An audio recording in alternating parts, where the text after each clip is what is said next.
পড়াশোনার জন্য সারা পৃথিবীতে যতগুলো সিস্টেম আসছে তার মধ্যে যদি আমি বলি নাম্বার 1 সিস্টেম সেটা হচ্ছে হাফেজি পড়ার সিস্টেম। কিভাবে সেটা বলি, যে কোনো শিক্ষার্থী যে কোনো সময় সেরা স্টুডেন্ট হইতে পারে, জাস্ট একটা ফর্মুলা লাগবে, একটা ফর্মুলা। সেই ফর্মুলাটা কি? ধরা যাক সে আজকে থেকে পড়া শুরু করছে, আজকে থেকে সে পড়ছে, এখন যা পড়বে জাস্ট 1 ঘন্টা পরে কিন্তু 56% জিনিস সে ভুলে যাবে, একদিন পরে 70% ভুলে যাবে, এক সপ্তাহ পরে 80% ভুলে যাবে। তার মানে আমরা যা কিছু পড়ি, যা কিছু শুনি, 80% জিনিস 7 দিন পরে নাই। অথচ কোরআন শরীফ যারা পড়ে তারা দেখা যায় যে গোটাল কোরআনের 30টা পারা একদম A to Z মুখস্থ না। তারা কিভাবে খেয়াল রাখে? কেউ যদি হাফেজি পড়াটা দেখে, দেখবে যে হাফেজিতে যারা পড়ে ভোরের টাইমে তারা একটু পড়ে এবং সকালে আবার একটু পড়ে, পড়ার পরে দুপুরের পর থেকে তারা রিভিশন দেয়, মাগরিবের পরে তারা রিভিশন দেয়, এশার পরেও রিভিশন। সারাদিনে যে টাইমটা তারা পড়ে ক্যালকুলেশন করলে দেখা যাবে 70% থেকে 80% টাইম তারা রিভিশন দেয়, 70 থেকে 80% টাইম তারা শুধু রিভিশন দেয়। এবং ইন্টারন্যাশনালি বলতেছে যে একটা স্টুডেন্ট অসাধারণ হবে যদি সে দৈনিক যে পরিমাণ টাইম পড়ে তার 70% টাইম সে যদি রেগুলার রিভিশন দেয়, তাহলে সে অসাধারণ স্টুডেন্ট হবে।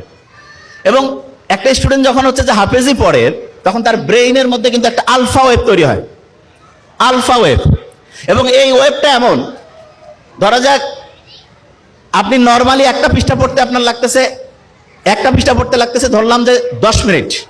আপনি যদি আলফা ওয়েভে পড়েন, আলফা ওয়েভ ব্রেইনের মধ্যে, তাহলে আল্লাহর রহমতে আপনার ওই পড়াটা 2 থেকে 3 মিনিটে হবে। তার মানে স্বাভাবিকভাবে একটা পড়া আপনি যেই স্পিডে পড়েন, আলফা ওয়েভ থাকলে তার থেকে 4 থেকে 5 গুণ বেশি স্পিডে আপনি আল্লাহর রহমতে পড়তে পারবেন।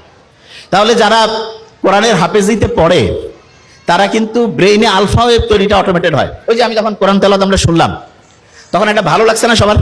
কোরআন যখন শুনলাম কি কারণে ভালো লাগলো? কারণ কোরআনের আয়াতগুলো আল্লাহ এমন ভাবে অ্যাসেম্বল করছেন, যখনই আমরা শুনি তখন ব্রেইনটা কুল ডাউন হয়। এবং ব্রেইনটা কুল ডাউন হয়ে গেলে ব্রেইনের মধ্যে প্রতি মুহূর্তে যে হচ্ছে বিভিন্ন ঢেউ আছে, ঢেউটা এমন লেভেলে আসে যেটার নাম হচ্ছে আলফা ঢেউ। এবং এই ঢেউটা ব্রেইনের জন্য খুব উপকারী।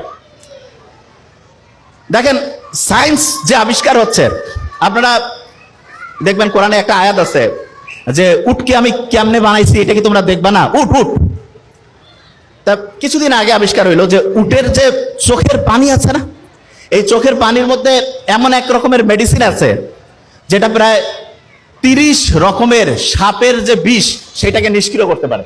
ওই যে রাসেল ভাইপারের নাম শুনলাম না, খুব আলোড়ন সৃষ্টি করছিল। সেই রাসেল ভাইপারের যে বিষ ভয়ঙ্কর, মুহূর্তের মধ্যে মানুষকে ধ্বংস করে ফেলে, সেই বিষকেও নিষ্ক্রিয় করার ক্ষমতা বিজ্ঞানীরা দেখছে যে উটের যে চোখের পানি সেটার মধ্যে আছে।